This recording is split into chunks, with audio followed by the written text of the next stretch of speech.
Very hard to be a progressive black independent media news person and see so many black politicians kiss Michael Bloomberg's butt cheeks. Oh, it's so frustrating to become educated, to be educated on the travesty which is Michael Bloomberg, and to see these people ignore, in spite of all that he's done, just line up at the trough to drink from the well of Michael Bloomberg. It is very, very frustrating.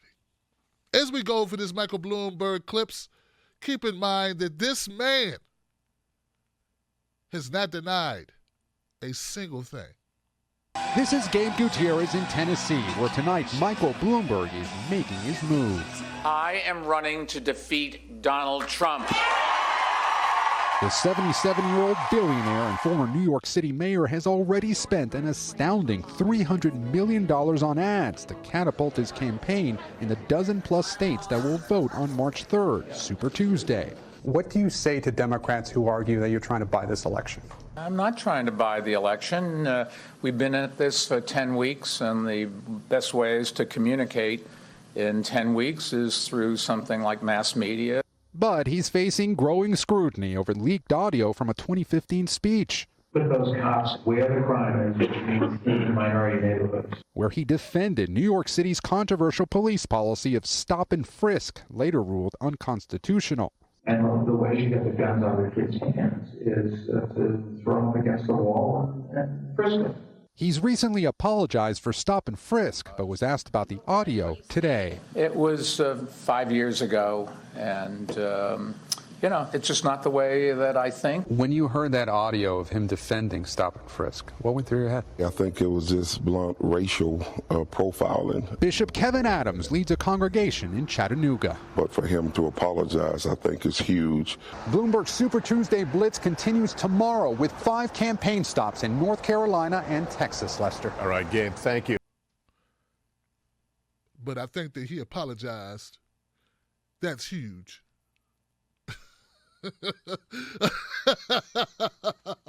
He apologized. That's huge. Slaves are turning over in their graves, man. Abolitionists, both white and black, are turning over in their graves, man.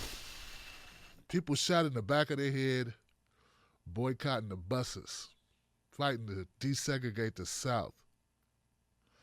4 little girls that blew up in that church are turning over in their graves, man. Lord have mercy. This mofo said he apologized. That's huge. He didn't even say, well, he better apologize. 5 million young people, mostly black and Latino, barely over child age, barely over teenagers. Because you can't always tell 18 from 16 or 15. Stopped and frisked with no probable cause. Constitutional rights violated. And this Negro, who's a pastor, he apologized. That's huge. I wonder if he felt that way if there was some black man who had power that, we already know this analogy ain't going to work because we don't have no black man that got power enough to humiliate a bunch of white young people. Oh, man, there wouldn't be an apology big enough if there was a black man anywhere in this country that had the ability to inflict so much pain on white kids that droves of them didn't want to come out the house, though they done nothing wrong, because they would be humiliated, thrown, as Michael Bloomberg's own words said, thrown against the wall, and frisked, touched, groped in their private areas. Do you understand the humiliation of being patted down that way when you've done nothing? And look, and if there was such a black man who did humiliate white kids to that extent, I bet you one thing, Because I know a lot of white guys with guns. I know a lot of white guys with pride and call themselves patriots. They wouldn't be taking this so nicely. They wouldn't be so nice. They wouldn't be like, well, at least he apologized. They'd be like, ain't no apology big enough. God doggone it. Ain't no apology big enough. They'd be right, too. They'd be right. They would be right. Come on now. Come on now. Woo! We're just getting started. We're just getting warmed up. That's just the primer for what we got in store for this Michael Bloomberg, because Michael Bloomberg is an indictment on our system and all of us. It's an indictment on black folks. So don't worry, white folks. This ain't going to all be about you, because you saw that pastor, right? That wasn't some toothless white dude with a gut out the hair holding a keg of beer on his lap. No, that's a black pastor. And you don't think he's a black pastor of a white church, do you? No, he's a pastor of a black church. So this ain't going to just be beat up on white people day. It's going to be beat up on white people day, beat up on Latino people day, beat up on black people day. It's going to be beat up on our system day, beat up on the Democrats day, beat up on Trump day. Just beat. Just run around, just tap, hit the ass. Just hit everybody's ass. I ain't going to do it no more. I know you're not going to do it no more. Tap. That's the kind of day it's going to be, people. Well, we got the ball rolling. Let's get going, Johnson. I watched him pander at a church and practically beg for forgiveness. I wouldn't have begged for forgiveness. I mean, he was doing his job at the time. And then when he went up to the church, I thought it was disgraceful. But I put something out, and it was pretty nasty. And I thought, I'm looking to bring the country together, not divide the country further. Yeah. Did you hear that? I mean, to bring the country together. I mean, back to Harbaugh. That was President Trump yesterday reacting to former Mayor Michael Bloomberg's apology for his past comments on New York City's stop and frisk policy. Trump's comments came just hours after the president tweeted that Michael Bloomberg is a total racist. The president must have forgotten that he, too, supported the stop and frisk policy. Here he goes. We have to bring back law and order. Now, whether or not in a place like Chicago you do stop and frisk, which worked very well, Mayor Giuliani is here, it worked very well in New York, it brought the crime rate way down. The argument is that it's a form of racial profiling. No, the argument is that we have to take the guns away from these people that have them and that are bad people that shouldn't have them. Well, in response to the president's now deleted tweet, Bloomberg's campaign manager told NBC News, when you threaten Trump, you become a target. Mike was mayor for 12 years and fought for all New Yorkers, but he also knows you don't back down from a bully, and we're in a war to remove him from office. And just this morning, 3 members of the Congressional Black Caucus endorsed Bloomberg, including U.S. Congressman Gregory Meeks of New York, who joins me now. Congressman, thank you. So this is fresh news. We love news around here. Why did you? There's several candidates still running. Why do you pick the mayor? Well, because he is the best person to beat Donald Trump. He's got a great plan and a great ability to communicate that plan. And I believe that he's the person that can bring this country together. He knows how to conduct and run a huge corporation, so he can do it with this country.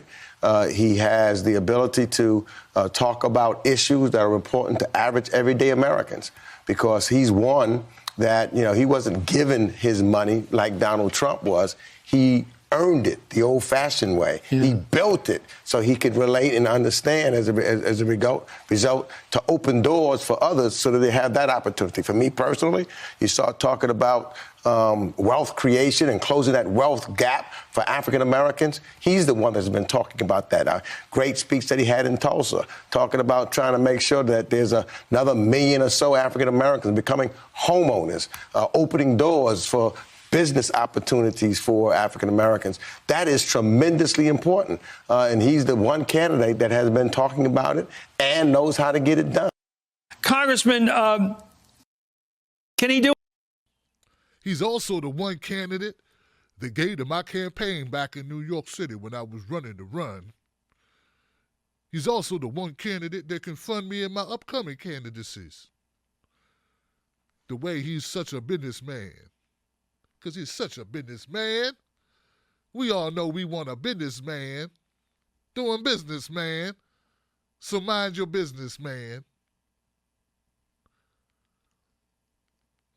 You know, it takes a certain type of scumbag to do what this guy is doing, but it's no different. Mr. Meeks is no different than the others who have run out sort of like jumped out of the clown car of the Democratic Party and kissed Michael Bloomberg's ring. Michael Bloomberg will be held accountable in a just world for his activities, but it seems to be applauded here. They seem to find no problem, no quarter at all with it. Yeah, Donald Trump sent out a tweet about Michael Bloomberg. Did you know what it said? Michael Bloomberg is a huge racist. Then he had to pull it back because he realized he supported one of the core tenets of why he was calling Michael Bloomberg a racist, the stop and frisk policy. But the whole irony of the irony of the whole thing is that at the end of the day, Michael Bloomberg takes away the Democrats' ability to pretend to have the high road. Yeah, you can't even pretend that you have the moral authority if the guy you're running was doing the same shit or believes in the same type of policing as the guy you're running against. Yeah, it's sort of a wash. And I don't know what the Democrats would do if they couldn't clutch their pearls and pretend to be better. I'm not saying that they're not better in some ways when it comes to certain policies, but what I'm saying morally, how are you better? I mean, this is where you prove it, right? When you got to turn down money, when you got to say no to special interest. That's when you prove what you're really about. When you got to walk away from a big paycheck or a big-time job opportunity. When you turn your back on it and say, no, I'm holding on to my ethics and what I believe. But at the end of the day, these people, I don't think they believe in much, Johnson. Much except career advancement and going to the right parties and being able to have enough money to run again. I mean, this right here is amazing. As bad as it is, it's amazing. It pulls the sheet, literally, off of all of them. White, black, brown, Latino, gay, straight, trans, whatever they are. It exposes the underbelly. They don't care about us. What else do you need? I mean, what do you need? Huh? I tell you, this is it, man. Like, if you can't see it now, I don't know what else you need. Do you need a piano to fall on you, Johnson? They don't give a damn about you or me. Nothing. Zero. They don't even care about themselves. I mean, and as much as they care about their career, longevity, and their pensions, and their money, they're good. They got health care. This guy set up and said that Michael Bloomberg worked for his money, as if him being a $60 billion heir plus, some say $70 billion, but really, once you get above 2, who's counting? Michael Bloomberg's make billions make billions every year. That's how much money Michael Bloomberg has. His billions make billions. It's like roaches, or they just make more roaches. Huh. Well, if that wasn't enough for you, watching Gregory Meeks do the best soft shoe tap dance I've seen in a while. I mean, this is like there are legions of Stevens from Django just lining up to get their money. I wish I was done, but I'm not. Just getting warmed up, Johnson. I watched him pander at a church and practically beg. Potentially redlining. We'll see if he does that. But Steve is joining us now from Washington. You know, Ed, I have to say, this is like one of my favorite times of the day when you break down all the stuff that's happening. We learn a lot from you, Ed. Yeah, you do it with such gusto. So these comments have it's just nice to be doing it indoors. Yeah, I bet. Right. So the comments that we're talking about with Bloomberg, they kind of resurfaced over the past couple of days. Do they provide an opening for Bloomberg's opponents? They most certainly do, and we don't know the source of those that have been reminding people of all these comments, but one would think it's probably coming from some of his Democratic opponents. They will begin campaigning in earnest in South Carolina and Nevada in the coming days. It is likely to come up in those settings, and we will see exactly how he responds to those attacks. But as you saw there, Bernie Sanders would prefer to just remind people that he has issues with the fact that Bloomberg can cut himself a check and run for president. And as he and Elizabeth Warren especially have said, they're very concerned about the prospects of a billionaire buying the presidency. Of course, Bloomberg has said that he's doing exactly what anyone else would do, putting together enough money to run for president. The difference is other candidates ask people for that money and then owe them something. And he likes to point out that he doesn't really owe anyone anything if he's the one cutting the checks. So a couple of things, Ed. I think it's important to remind our viewers exactly what redlining is, which was a policy that up until 1968 ensured that 98% of federally insured loans went to white Americans, which ultimately ended up creating one of the largest gaps between black and white Americans in this country, wealth gaps in this country. The question, and Anne-Marie and I were just talking about this, the fact that that these things are resurfacing now around Bloomberg, I was saying to Anne-Marie, well, a lot of New Yorkers already know about stop and frisk. They know about these comments that Bloomberg has made in the past. This is not new. But she pointed out that in the states where the mayor is expected to be competitive with African-American voters, they may not be aware of the things that New Yorkers are aware of. Absolutely. Just as, the inverse is true. People who are from California were more familiar with Kamala Harris's record than the rest of the country was, and Amy Klobuchar's record in Minnesota versus the 49 other states. So it's going to be really interesting to see, now that he's apologized and distanced himself from those previous positions and comments, whether voters in the other states really worry about that at all. The mere fact that he's apologized it seems to have, at least in the short term, potentially saved him from further criticism or from black voters and black leaders sort of turning their backs on him. Although, notable that this morning, for example, Valerie Jarrett on CBS This Morning said, former advisor and longtime friend of President Obama, said that he probably should spend some more time talking to the people directly affected by stop and frisk and potentially redlining. We'll see if he does that. But also notable that yesterday he picked up endorsements from 3 members of the Congressional Black Caucus, and today Sylvester Turner, the mayor of Houston, the nation's 4th largest city, and the Democratic base essentially for in Texas, which is one of the largest Super Tuesday states on March 3rd. So he's clearly, convinced enough black leaders, at least so far, that he is the most viable Democratic nominee to take on the president. Okay. Well, there you go. There goes the Defense of Bloomberg in a nutshell. That's it, guys. Mr.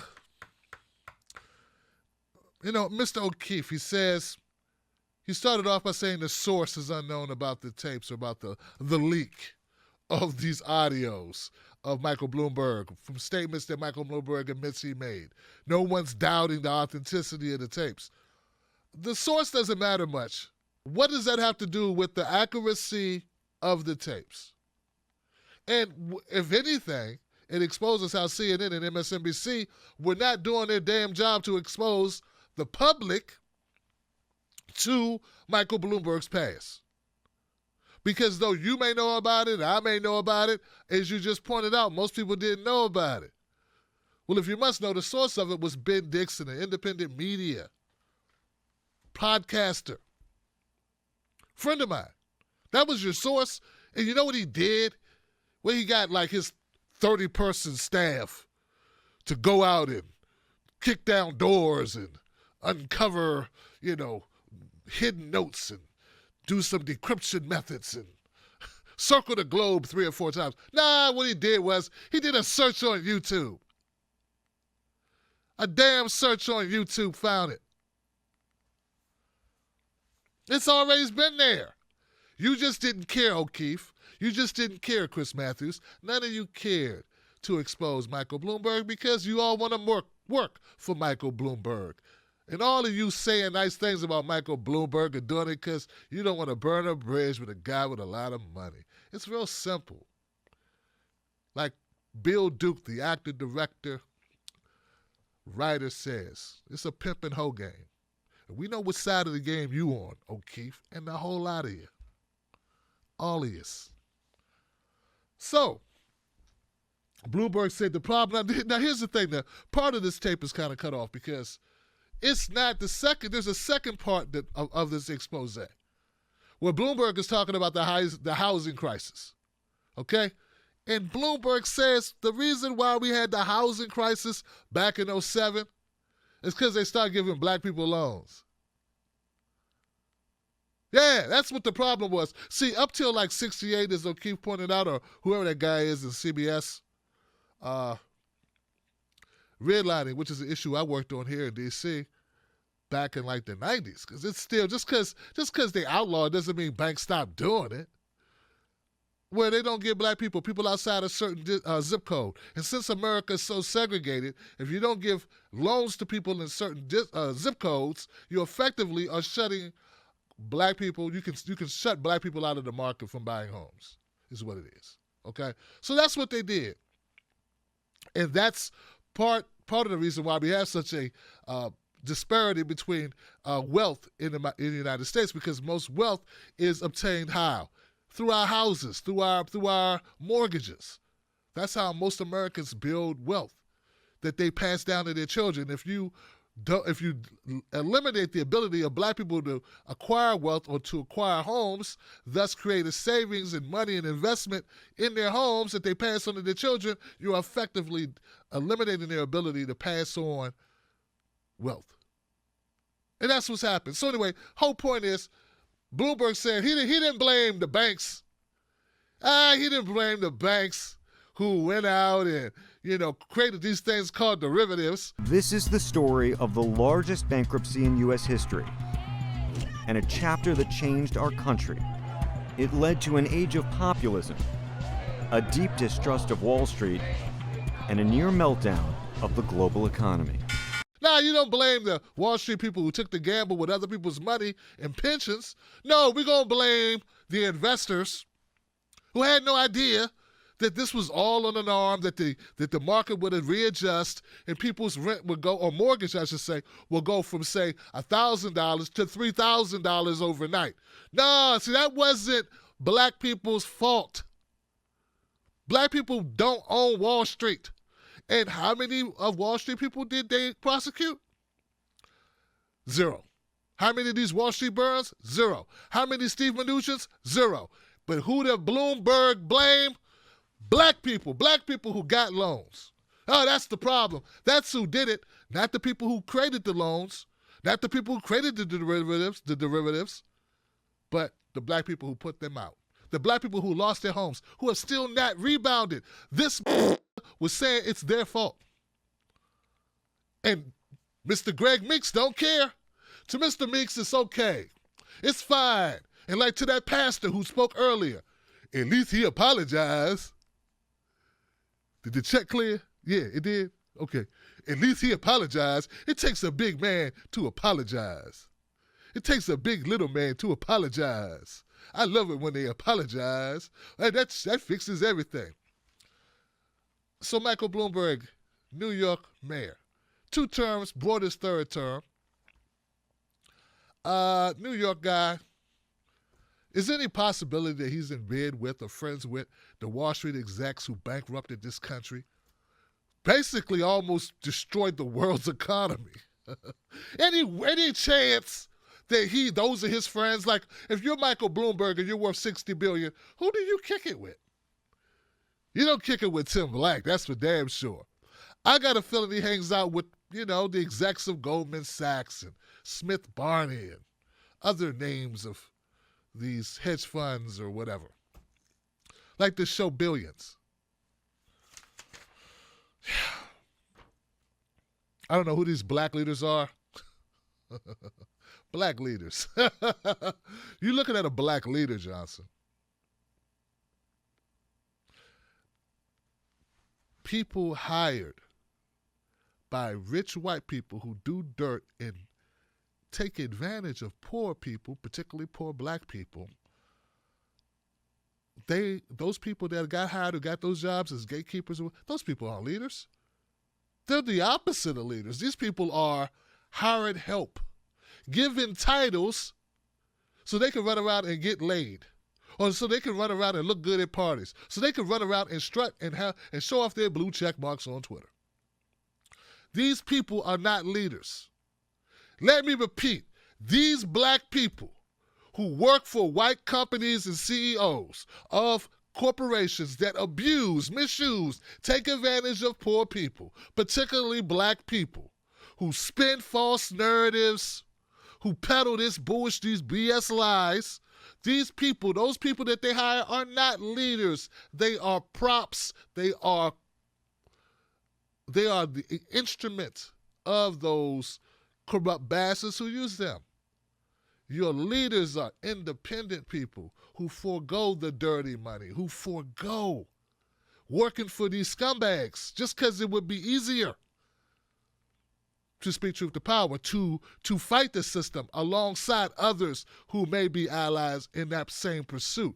We are the leaders, but when we talk about black leaders, get it right. These people are not leaders. You're not a leader just because somebody cut you a check and gave you a job sitting over there and then you read what they put on the damn paper. That's not a leader. How's that become a leader? But to them, these are black leaders who endorse Michael Bloomberg. These people who took money from Michael Bloomberg, they are the misleaders. And when this one leader, whoever it is, says, well, we got to take a second here, got to look and see about the people that were hurt by stop and frisk, well, look no further than Khalif Browder, the young man who took his own life after serving in New York, Rikers Island, for a backpack they never even found. The young man spent 3 years, a year of such, in solitary confinement, in a prison system, and never even went to trial because he was caught up in the dragnet under a Michael Bloomberg, where you could just Xerox the identity or of the culprits and just pass them out to the police. Young black, 18 to 25, just pick them up. And that's what they did. That's what they do. And as bad as people want to say the Democrats are for doing it, just keep in mind, Trump sat on stage and supported the same policies. See the Candace Owens types who are looking for money on the Republican side of the game, who think that's the ticket. What do you say about that? Your guy supports the same policies of Michael Bloomberg. He touted it. He applauded it. So don't give me that crap either. Can it just be that both parties suck Johnson? And can it just be that money rules everything around me? I mean, they've been saying it. We've been saying it for so long. It's as if maybe finally it will permeate the thick skulls of the numbskulls who actually believe a D or an R means something. When at the end of the day, all that matters is what you've done and what you haven't done. And what you will do. Mr. O'Keefe did make one point there, and I think it's important. He said, well, why don't you think that, why is Bloomberg polling so high? Why is he polling so high in these areas? Why is he, polling well with black people? And that would be due to being misinformed or uninformed. Similarly to those who live outside of California who don't know about Kamala Harris's record, who still to this day, I had someone still to this day, totally oblivious to the carnage of a Kamala Harris's record. You don't defend black women. You probably one of those people that said mean things about Kamala. I had an actual person, not a bot, an actual person say that to me this week. Still totally oblivious to Kamala Harris, both as the prosecutor and attorney general. Just dumb. Or similar to people who don't live in Minnesota who don't know about Amy Klobuchar's horrible record of being Kamala Harris light. How can you have 24 cop shootings where cops shot civilians and not a single one even brought up on charges once? How does that even happen? How do you bat 24 all home runs? Like, how do you not one walk or one error on play? One? None? All of them were correctly done? No discrepancies in 24 shootings? None? So O'Keefe is right. There's a lack of information. And that's your job, O'Keefe, to keep people uninformed, to inform them about a very small section of the news on a daily basis. You wouldn't want to go around informing black people the realities of people in your own party who are horrible. No, you don't want to do that because then people might actually fight back, want a revolution, elect or try to do their best to canvass and throw money into supporting a candidate such as the Bernie Sanders, whose one objective is, of many objectives is, but one of them is to overturn this money system where someone like Bloomberg can come in with $1 billion or chump change for him a few $100 million and just throw it on the table and say, give me that one over there. Give me that one over there. I'm Mike Bloomberg, and I approve this message. It's the system, and we have to fix the system. But he's right to say these people are uninformed. But who's going to inform them, Johnson? It ain't going to be you. You don't own shit, and you ain't willing to risk shit or lose shit in order to tell true shit. We'll be right back. Oh, there you go. My name's Tim Black. You're now tuned into the most watched